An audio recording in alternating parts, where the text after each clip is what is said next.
Muito boa noite a todos. Que Jesus ampare a todos nós e nos dê a sua paz. Antes de eu comentar o que eu ia comentar, eu gostaria de falar a respeito das músicas que são tocadas no coral. Não é? A gente recomenda que as pessoas cheguem a tempo de ouvi-las, porque elas fazem parte do tratamento. Certo? A música, ela reharmoniza. Uma descrição que nós damos, por exemplo, é que observamos uma nuvem fluídica no ambiente, e quando toca a música, essa nuvem ela acompanha a música como se fosse uma partitura, assim, sabe? E os espíritos aproveitam para começar a realizar os tratamentos. Vocês podem perceber que ela tem um efeito magnético, né? Podem perceber também que a música fica em suas mentes ao longo da semana. Quando vocês mal percebem, vocês estão cantarolando as músicas que são tocadas. Porque é uma música que realmente faz parte do tratamento, está diretamente ligada ao tratamento espiritual.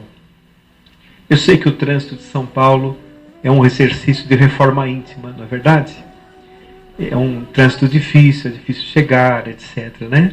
Por isso que nós começamos às 8, a reunião começa às 8h10, mas mais para frente não dá para ir. Então, se puderem, será muito bom para todos nós, né?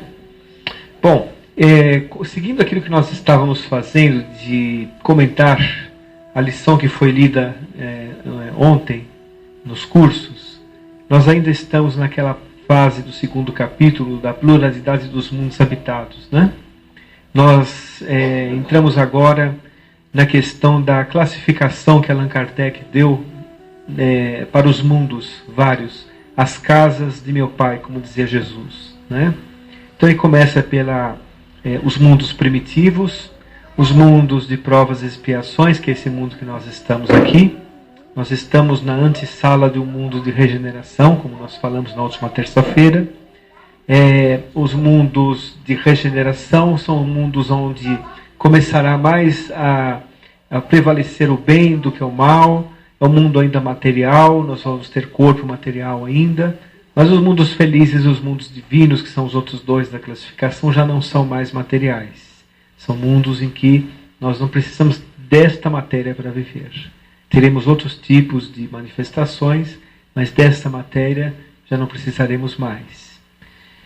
O mundo de regeneração, nós vamos iniciá-lo mais ou menos em 2057, 56, mais ou menos por aí, não é?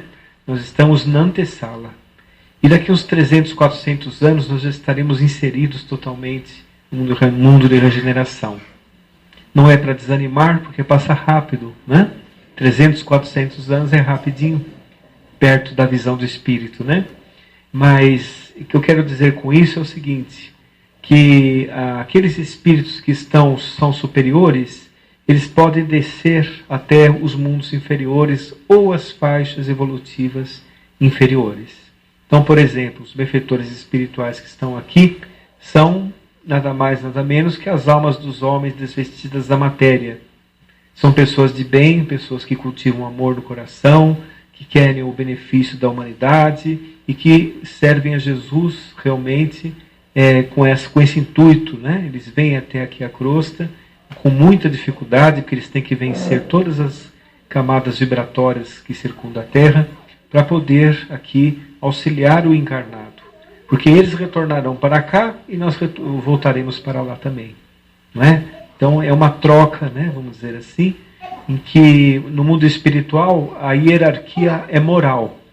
Não é? Aqueles espíritos moralmente superiores, eles ascendem no mundo espiritual em responsabilidade, em afazeres e auxílio ao próximo.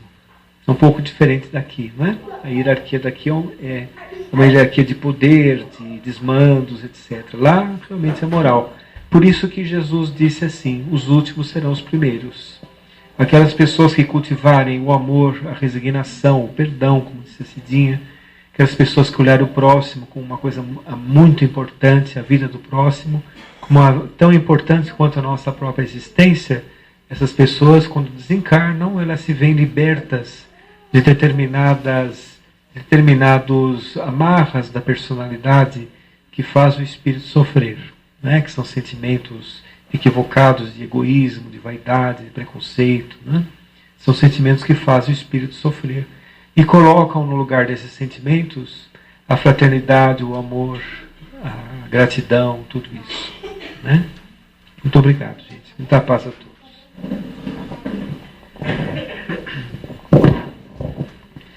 Muito bem, hoje vamos fazer as perguntas. Fiquem à vontade, fiquem tranquilos, não fiquem em silêncio, senão eu fico com vergonha aqui na frente. O início mais ou menos. Todo início é um início difícil, um início lento, né? Depois ele vai ampliando cada vez mais, né? Não, mas é rapidinho, né? Passa rápido. Até lá a expectativa de vida será maior. Ai, meu Deus. Mas sabe o que acontece? Para vocês terem uma ideia de uma coisa muito bonita que está acontecendo nessa fase de transição que nós estamos passando, é uma fase em que os espíritos que são recalcitrantes, aqueles espíritos reincidentes, né? Esses espíritos estão reencarnando-se em mundos compatíveis com o seu estado espiritual. Não é? Mundos inferiores. Porque a Terra como um todo segue uma planificação do mundo espiritual, não é? Para que evolua também, como um todo. Não é? Então nós estamos, esse momento de turbulência, de guerras e rumores de guerras que nós estamos ouvindo, isso é próprio da transição planetária, nesse nível espiritual que nós estamos aqui. Né? Então, existem alguns lugares aqui na Terra que são lugares de transição com uma única oportunidade, né? Que são aqueles países que se equiparam a mundos inferiores, como, por exemplo, aqueles países da África, do chifre da África ali, Eritreia, Somália, Etiópia, não é? Aqueles países que estão em guerras constantes, são mundos que ainda já fazem, vamos dizer assim, já trazem características de um mundo inferior, né? Então os espíritos estão transitando por nossa terra, e a separação do joio e do trigo que Jesus disse, em que a terra receberá espíritos mais nobres, que permitirão que a terra evolua. Por enquanto temos uma mescla de espíritos muito grandes, essa mescla nós acompanhamos, tem grandes progressos com grandes absurdos que acontecem na nossa terra, não é verdade? Como, por exemplo, as guerras que estão acontecendo, estão por acontecer, as calamidades, a fome, tudo isso é fruto do esquecimento do homem em relação ao seu próximo. Não é? Esse esquecimento do homem em relação ao seu próximo é uma das maiores tragédias da humanidade. Né? Aqui também, não é só lá não. Aqui lá mais. Então nós poderíamos conversar um pouquinho a respeito do sofrimento. Que o sofrimento é visto pela doutrina espírita como algo depurador do espírito, não é? Por isso que a gente sempre recomenda o seguinte: claro que ninguém quer sofrer, nós temos que usar todos os recursos para que não soframos, não é? Mas eu não tenho certeza de que o sofrimento é depurador, não é? Quando vista com os olhos da fé, não é? Não com a revolta, não com a ingratidão, nada disso. Quando a pessoa olha com os olhos da fé, ela percebe, e se tiver a felicidade de ter o conhecimento da lei de causa e efeito, vai perceber que nós temos aqui em nossa vida o que nós precisamos no momento certo. E tudo aquilo que nós temos, nós podemos suportar. É só imaginar a nossa existência, como nós passamos por muitas coisas que achávamos que não iríamos suportar. E olha nós aqui, nós não estamos aqui, nós suportamos. Né? Então o sofrimento ele é visto de uma maneira assim, isso aí sem um olhar assim fanatizado, falar o sofrimento, não, né? Nós temos que entender que nós estamos em um mundo de efeitos. Esse é um mundo de efeitos, é um mundo que nós estamos aqui nos recuperando.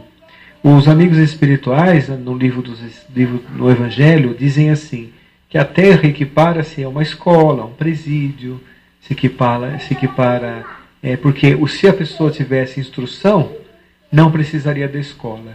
Se a pessoa fosse boa, não precisava do presídio. Se ela fosse sã, não precisaria de um sanatório. Não é? Então nós estamos numa terra que é mais ou menos tudo isso, que é para recuperar nosso espírito. Esse momento que nós estamos é um momento importantíssimo de recuperação do espírito. Então quando nós vemos uma pessoa sofrer e temos a felicidade de auxiliá-la, não é? Quando nós saímos dos nossos sofrimentos, que às vezes temos sofrimentos ocultos, sofrimentos que estão dentro de nós, que nós não transparecemos, que eles existem quando nós encostamos a cabeça ao travesseiro, não é? Mas quando nós temos a felicidade de sair desse sofrimento e olhar em torno de nós e procurar socorrer aqueles que estão sofrendo mais, quando nós retornamos para nós mesmos, nós estamos mais fortes. Né? Essa que é a felicidade da caridade. A caridade, ela dá uma felicidade que nenhuma outra coisa consegue dar. A matéria não consegue dar, a diversão não consegue dar, nada.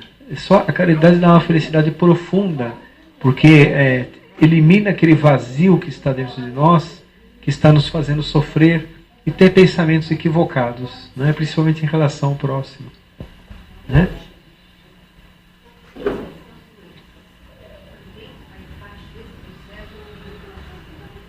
Depuração. Então, a Rô perguntou a respeito das doenças, se fazem parte do processo de depuração. Fazem parte do processo de depuração, sim. Estão no nosso plano reencarnatório, não é? Estão em nossa ficha kármica, vamos dizer assim, não é? Hoje em dia, até pela genética, ontem nós estávamos comentando, geneticamente, hoje dá quase para se detectar se a pessoa terá uma manifestação de alguma doença ao longo da existência. Porque já está registrado lá quando nós nascemos. Essa informação genética é o efeito de uma causa anterior. Quem passou aquela informação para os genes foi o nosso perispírito, quando na reencarnação ele transferiu a informação para a nossa escala genética. Então faz parte sim da depuração do espírito, pode ser amenizada ou não ter, dependendo da atitude do ser aqui na Terra. Porque o resgate ele tem um sentido de reabilitação moral. Se o ser se reabilita moralmente antes, não há necessidade do resgate, ou não tão duro como ele teria que ser. Entende? Então, às vezes a pessoa diz assim, fulano não se curou de um câncer. Ele não se curou aqui, mas se curou lá. Como, por exemplo, na mediunidade, mediunidade de curas, por exemplo, não cabe ao médium retirar uma dor educativa da pessoa, porque ela vai estar prejudicando aquela pessoa. A não ser que tenha merecimento, que tenha fé suficiente, e o merecimento principalmente, para que aquilo ocorra. Né? Isso é muito importante. Então, tudo que nós temos na existência, nós temos que fazer uma leitura daquilo e ver que aquilo é um recado de Deus para nós. Tudo que nós temos, não só a dor, não só a doença, mas tudo o que acontece, a perda de alguma coisa, a falta de algo que nós queremos na vida, o afastamento de uma pessoa que nós gostamos de perto, a rudeza de um trabalho, por exemplo, não é? Tudo é educativo. O companheiro difícil no trabalho, o companheiro difícil no lar, tudo isso faz com que nós aprendamos a viver. Educa nosso espírito, amadurece, assim por diante.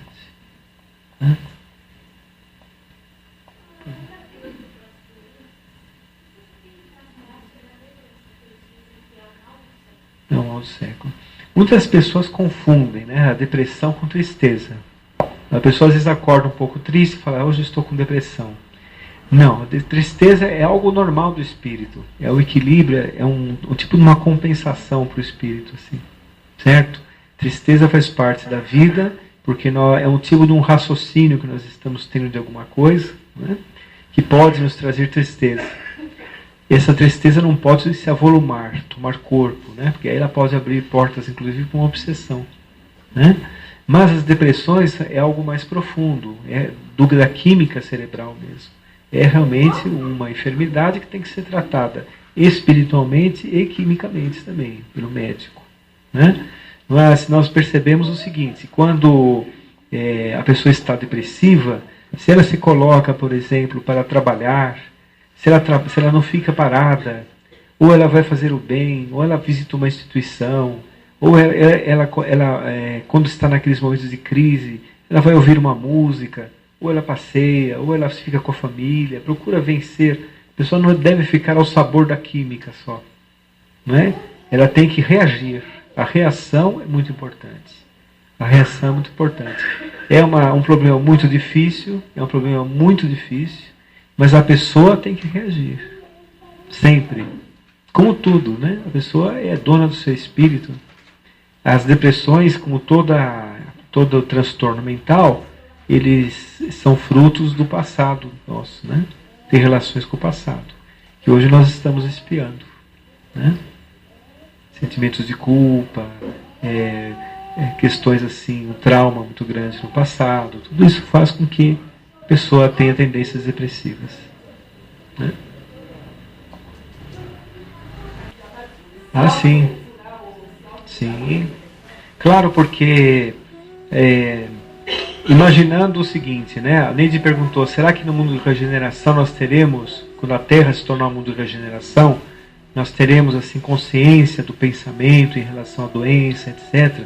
Sim, isso já está começando a acontecer, inclusive, né? Muitos médicos estão associando determinadas enfermidades à maneira de viver, à maneira de pensar da pessoa, aos sentimentos que ela cultiva, não é? Tudo isso é importante, importantíssimo, né? A Rose citou a respeito da depressão. A depressão é o seguinte: a pessoa tem aquela tendência, mas tem alguns sentimentos que engatilham o problema, não é? Por exemplo, a intolerância. A intolerância gera estresse, não gera? A pessoa intolerante nunca está feliz, nunca está contente com nada, né? E aquilo faz com que a pessoa engatilhe um processo depressivo, porque ela já tem aquela tendência, né? Quando a pessoa não tem, ela passa por cima daquilo. Agora, quando a pessoa tem, ela pode desencadear. Então, o que acontece? Como tudo acontece na vida, nós temos que nos adaptar à situação que nos encontramos, né? Se a pessoa tem esse problema, ela tem que vigiar um pouco mais os pensamentos e os sentimentos.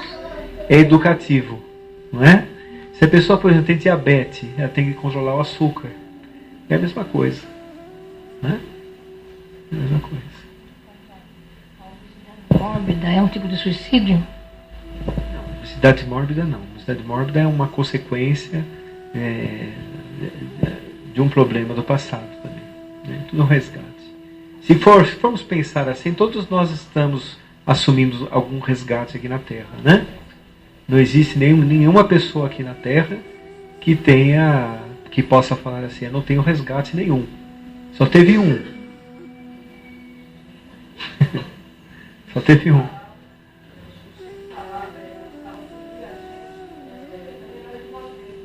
Ah, sem dúvida. Caridade, fora da caridade não há salvação, né? Olá, Marco. Oi, Fernando. Gostaria que você comentasse um pouquinho sobre a equipe socorrista de Maria de Nazaré. Ai, maravilhosa, maravilhosa. Eu já tive a oportunidade de ver, inclusive. É uma legião de espíritos, né? Que seguem o comando, vamos dizer assim, de Maria, mãe de Jesus, que é considerada na espiritualidade mesmo a mãe da humanidade. E eles socorrem os piores casos do planeta, né? Os piores casos do planeta. O pior caso que você pode imaginar é socorrido por eles. Então são equipes de espíritos legionárias, né? Que percorrem as zonas inferiores, aqueles umbrais bem difíceis mesmo, e socorrem, né? E será que ela atua, essa equipe, sob o comando de Maria, atua desde 2000 anos atrás? Ou desde 2000 anos. A carne dela ela já começou a operar? Já começou a operar. Maria desencarnou já idosa na cidade de Efésios, né? Sobre a proteção de João, o apóstolo, João Evangelista, né? E ela socorria na casa de Maria, existe até hoje lá, é visitada, tudo. E ela socorria os caravaneiros que passavam, os leprosos, né? Ela fez um posto de socorro. Visitou. Eu conheci um amigo que foi também, ele se emocionou muito. Hoje lá Hoje eles levantaram uma outra casa em cima, mas a parte do meio da parede para baixo é original. Mas aí a parte do meio para cima, eles levantaram outra, né? Porque é muito antigo, né? Mas o local é lá mesmo. Sim. A depressão na criança, ou a criança é um adulto reencarnado, né? Que está passando por aquela fantasia transitória da infância, né? E ele traz esse processo semelhante ao adulto, né? Ele já vem com uma tendência um pouco mais forte de outra existência e se manifesta como na criança. Muitas vezes tem coisas que desencadeiam, né? Por exemplo, uma criança que sofre muita violência, ela pode desencadear uma depressão, sim, né? Mas é sempre uma tendência da própria criança. E que existe o trauma e a depressão também, né? É uma coisa separada da outra também, né? O trauma é uma coisa, a depressão é outra.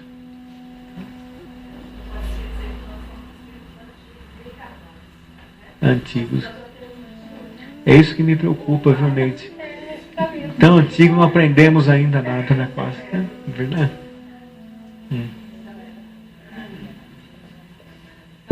Tem um livro que fala conta uma parte da Maria de Nazaré, que Jesus chama Boa Nova. Se vocês tiverem esse livro, fala uma parte da mãe Maria de Nazaré com Jesus. Vai no Campos, muito bonito. Obrigado, gente. Muita paz a todos.